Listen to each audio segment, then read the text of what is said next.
Bé, ara em toca presentar-vos un bon amic, Antoni Infante.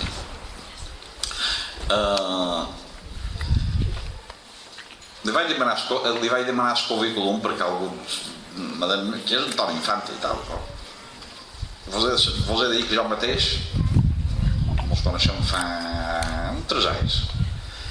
No havia colzat encara el seu currículum.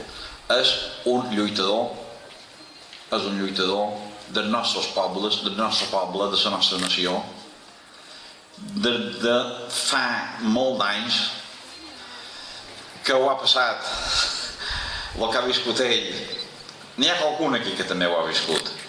Un temps que defensar la terra, defensar la llengua, defensar la nació era molt més arriscat que ara, i això que avui encara és, avui en dia encara ho és.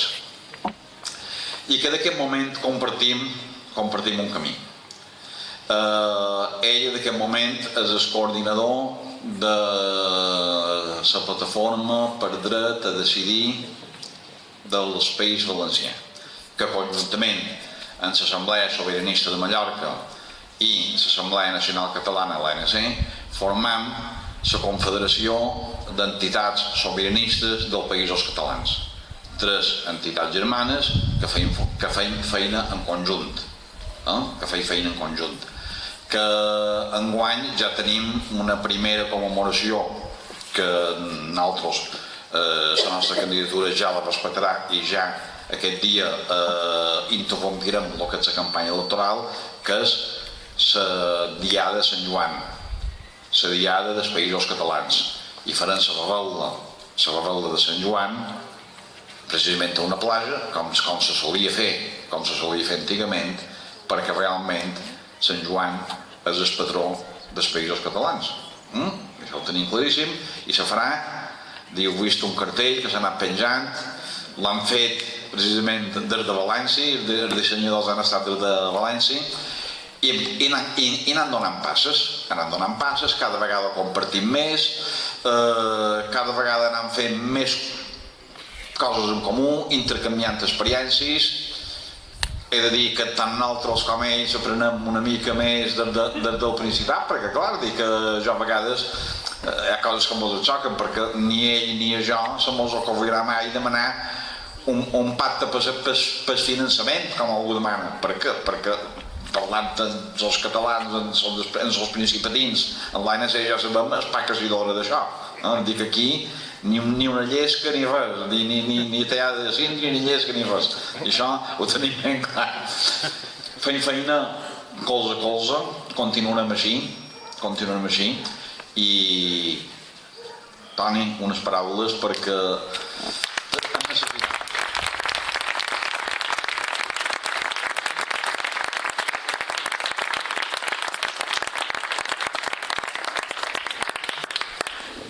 Bona vesprada, com diguem nosaltres al País Valencià. Bon vespre, bona tarda, bona tarda. Una salutació des del País Valencià. Una salutació a tots i totes des de la nostra gent, des de la Plataforma pel Dret a Decidir. I dir-vos que jo avui soc una persona molt feliç, perquè em trobo a casa meva. Aquesta també és ma casa.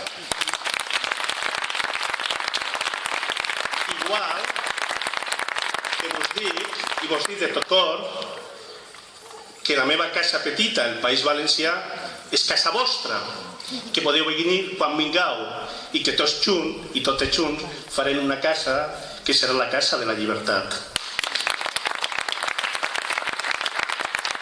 Deixeu-me dir des d'aquí també enviar una salutació a la nostra gent que ara mateix està lluitant contra un foc forestal molt important que ha afectat 2 comarques, a la Ribera Alta i a la Canal de Navarrés, i donar-les molt d'ànims.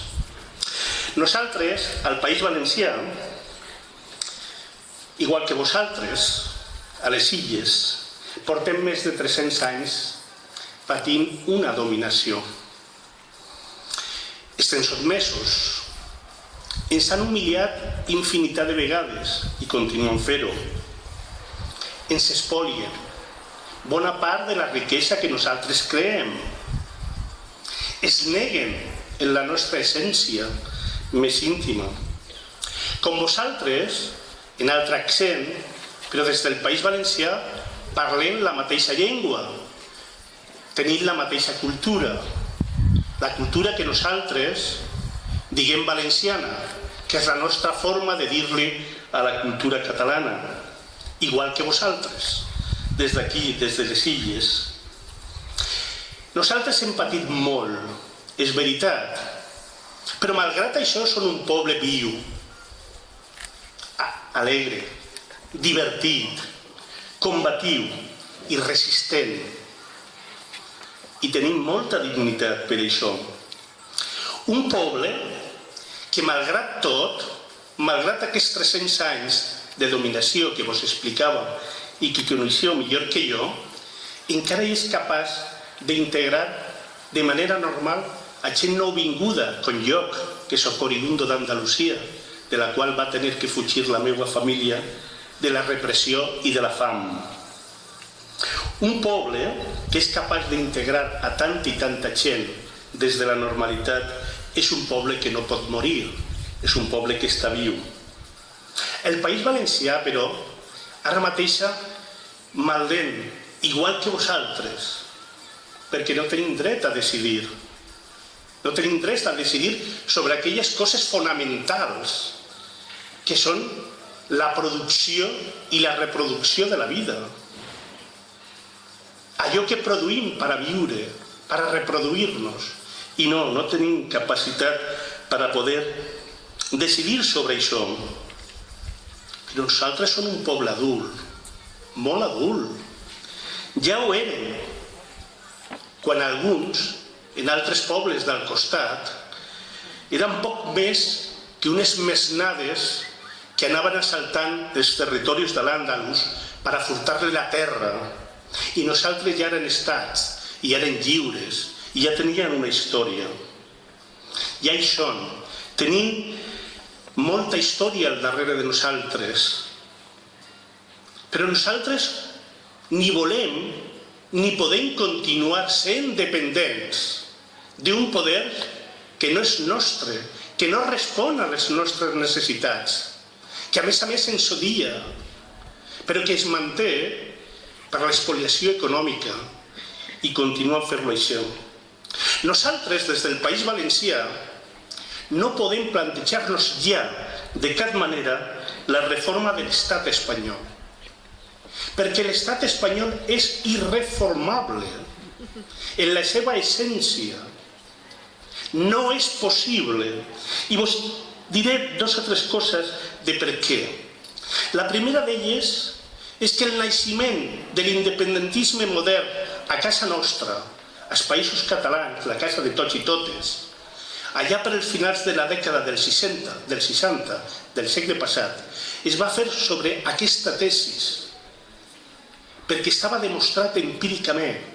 L'estat espanyol és irreformable en tant que el mateix estat.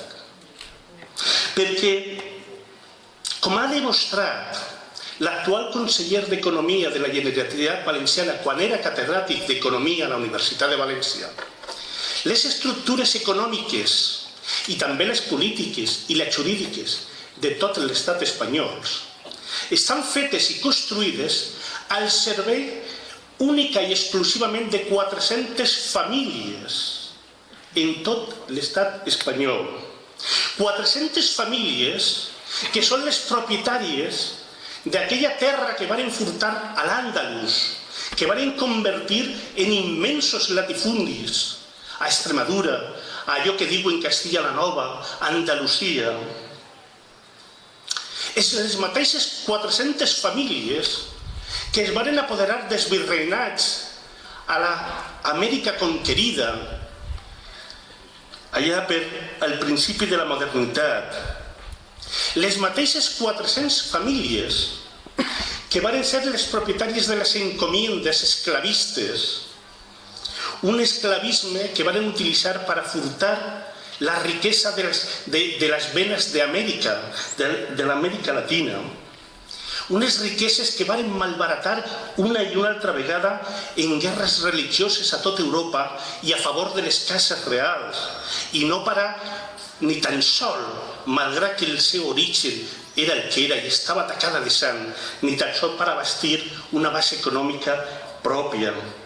Les mateixes famílies que es van oposar a la il·lustració, perquè van apostar per mantenir l'absolutisme a partir de Ferran VII, etc. Les mateixes que van mantenir fins a l'últim moment la Inquisició, les que es van oposar a qualsevol intent de modernitat, que van fer caure el liberalisme, la Primera República, i no vos dic ja res de la Segona República.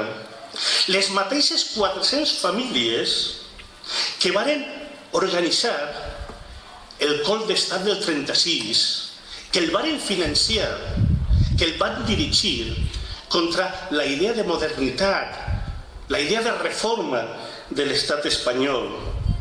I és veritat que també en aquestes 4 famílies n'hi ha alguna que són blavers, sipais, botiflers, és veritat, però són aquestes 400 famílies. Les mateixes que van donar suport estratègic als 40 anys de dictadura franquista.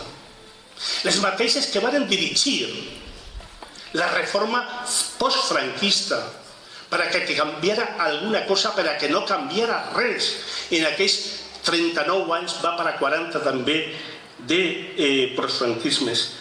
Les mateixes perquè la Constitució que dia la Loreto del 78 està fonamentada en 2 qüestions determinants: la dominació territorial i la dominació social, l'explotació social i l'espoliació econòmica dels territoris que dominen, que ara fonamentalment des d'un punt de vista econòmic són nosaltres, és Catalunya, són les Illes, és el País Valencià.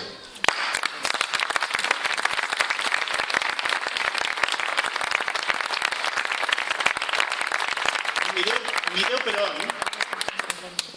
aquestes 400 famílies, una part d'elles, són les que ara mateix estan esperonant, planificant, finançant i difondent les noves forces del canvi que es va produir a l'estat espanyol, diuen, perquè estan preparant un altre canvi perquè no canvi res.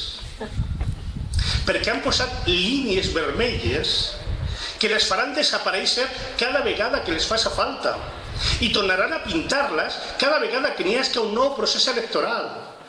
Però no se ho creuen, perquè no són autònomes en si mateixes. Estan dirigides, controlades, promocionades, controlades, encotillades per els mateixos poders que representen estructuralment aquestes 400 famílies. Al País Valencià ho estem vivint directament. Vos diré, en honor a la veritat, que ara mateix al País Valencià respirem millor. N'hi ha una sensació de més llibertat. Podem eixir al carrer. Ens hem llevat del damunt una llosa terrible. Després de tot això que vos contava, 25 anys de governació del PP, per exemple, a l'Ajuntament de València, més de 20 anys a la Generalitat, a les diputacions, als ajuntaments. I, evidentment, ara n'hi ha com una gran eclosió de llibertat, d'il·lusió. I és important, cal reconèixer, però igualment cal reconèixer que no ha canviat el règim autonòmic per el qual es regim, que és el mateix que tenien. Una mera descentralització administrativa. Per dir-vos simplement un detall, el finançament que rep la Generalitat Valenciana sols cobreix el 80% de les despeses de la Conselleria de Sanitat i d'Ensenyament. La resta, tot és dèficit fiscal. Per a compensar-lo, han de demanar préstecs. Els préstecs ara estan prohibits demanar-los a la banca. Han de demanar-lo al FLA, que és un sistema de finançament del govern central espanyol, que mos lo deixa a un interès i en unes condicions determinades. Som una mera descentralització administrativa, no és una autonomia, és alguna cosa semblant a allò que van inventar en 1800 i pico, que eren les províncies per a designar-nos a tots nosaltres. I convé també recordar que aquests espais de llibertat, aquesta nova sensació, no es deuen a una votació simplement, sinó es deuen a que durant diverses generacions milers i milers i milers de persones del nostre poble ha sigut capaç d'aguantar, capaç de resistir un espanyolisme feroce, terrible, terrible, que va continuar en un blaverisme que també era una forma popular de feixisme, deixant bombes, deixant morts. Ara commemorem la setmana que ve l'assassinat de Valentí González. Van assassinar a Miquel Grau a Alacant per posar cartells que portaven la quatribarrada. Van assassinar a Montanejos, a Guillén Agulló, simplement perquè era un jove que volia viure la vida en llibertat i era independentista, era un maulet. Van posar bombes a Casa Fuster, a Sánchez Guarner, a la plaça de Bous de València, en una plec. Tot això no era possible fer-ho sense la connivència de l'Estat. És veritat que a vegades, fins i tot nosaltres mateixos, parlem de les clavegueres de l'Estat, però les clavegueres de l'Estat tenen l'aixeta en el pis de dalt i n'hi ha una connexió directa. Hem aguantat 25 anys de PP, una veritable organització estructurada per a delinquir, per a furtar diners per a l'organització i a nivell individual. I aquesta resistència no volem malbaratar-la, ni que ningú ni ninguna puga malbaratar-la, perquè ha costat molt d'aconseguir això. No volem ni acceptarem noves traïcions de líders, ni de lideresses, no l'acceptarem mai.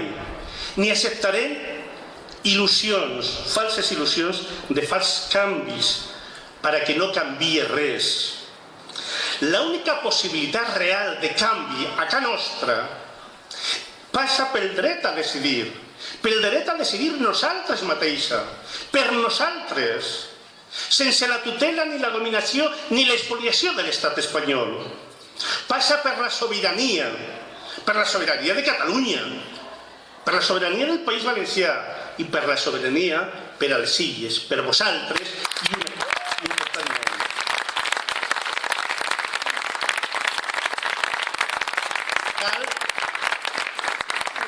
Cal que obriguem la caixa de Pandora, la caixa de Pandora de la nostra llibertat individual i col·lectiva.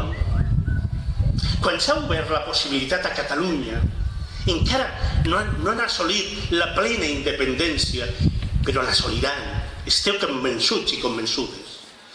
Però ja s'ha obert l'escletxa per a nosaltres, ja s'estan albirant aquelles alberedes que dien des de l'Amèrica Latina, i nosaltres seguirem. L'única cosa que hem de dir-li als nostres connacionals catalans és que quan aconseguisquen obrir la porta de debò, que quan se'n vagin la deixen oberta perquè després anireu vosaltres i anirem nosaltres.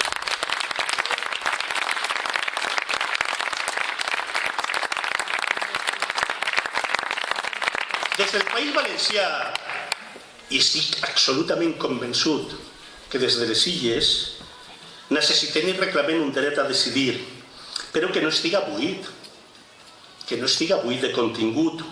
Volem un dret a decidir per a poder decidir no solament el nostre país, sinó també què tipus de país. Nosaltres no volem un dret a decidir per a fer una Espanya més petita, calcant el que ja hi és. No ens agrada, ni gens ni mica. Nosaltres volem un país de la gent i al servei de la gent, de les persones, de les dones, dels homes, de les noves generacions que venen al darrere de nosaltres. Nosaltres volem, necessitem poder decidir sobre una sanitat pública, universal, de qualitat. Nosaltres necessitem un sistema d'ensenyament públic també, universal, laic i en català. Nosaltres necessitem garantir l'habitatge per a les noves generacions que ho tenen francament difícil. Necessitem una alimentació sana i ecològica, si és possible, respectuosa en el medi ambient, en la forma de fer-la i produir-la. Necessitem garantir les cobertures mínimes necessàries per a la nostra gent, per a garantir la vellea, per a garantir els estats de necessitats. És a dir, no volem un dret a decidir simplement en un país abstracte, sinó en un país de la gent que hem d'aixecar-nos dia a dia per anar a guanyar-nos les garrofes.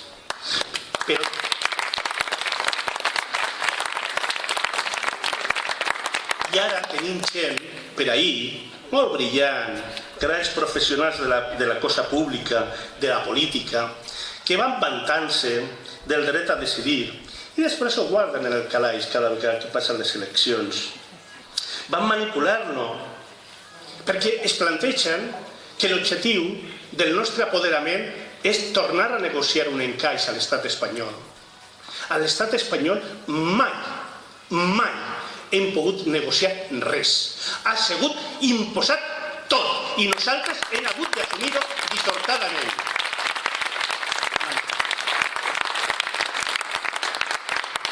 A nosaltres no ens serveix, ni a la Generalitat Valenciana, i estic segur que a les Illes tampoc, renegociar el finançament dels nostres autogoverns. Si prèviament no hem eliminat l'espoli que es converteix en territoris colonials, perquè portar-se el 15% que es porten d'ací de les Illes o més del 6% que es porten del País Valencià són unes estructures econòmicament colonials i això jo crec que és important. I també cal dir-li que no basta en coaptar els moviments socials com vaya a ser-lo. Eixe no és el nostre camí. El nostre camí és el vostre, el de dret a decidir i decidir sobirania, i sobirania per a les Illes. És el dret a decidir del poble per a poder, si algun dia el poble ho decidim, poder declarar la independència. Per què no? I si decidim confederar-nos, per què no?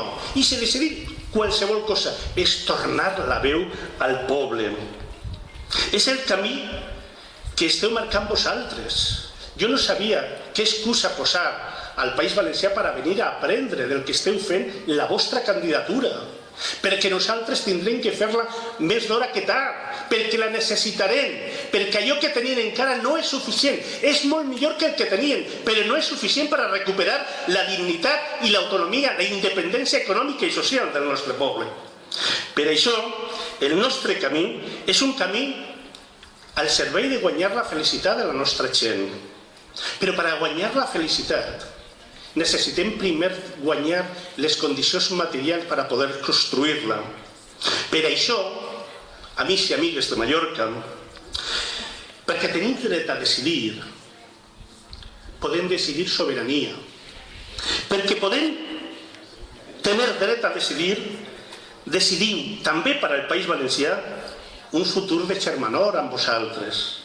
Perquè tenim dret a decidir i volem decidir una societat més justa, més igualitària, més inclusiva, més participativa, més horitzontal, més mallorquina, més valenciana, més catalana, més illenca, perquè podem i devem decidir, podem votar sobirania per a les Illes. I a mi m'agradaria poder venir a votar sobirania per a les Illes. I com heu dit, des del País Valencià ho tenim clar. Possiblement, juntament en alguna candidatura de Catalunya, el vot més útil que a hores d'ara es pot donar és el vot a la vostra candidatura, a sobirania per les Illes. I que sapigueu que sereu també els nostres representants. Bona tarda.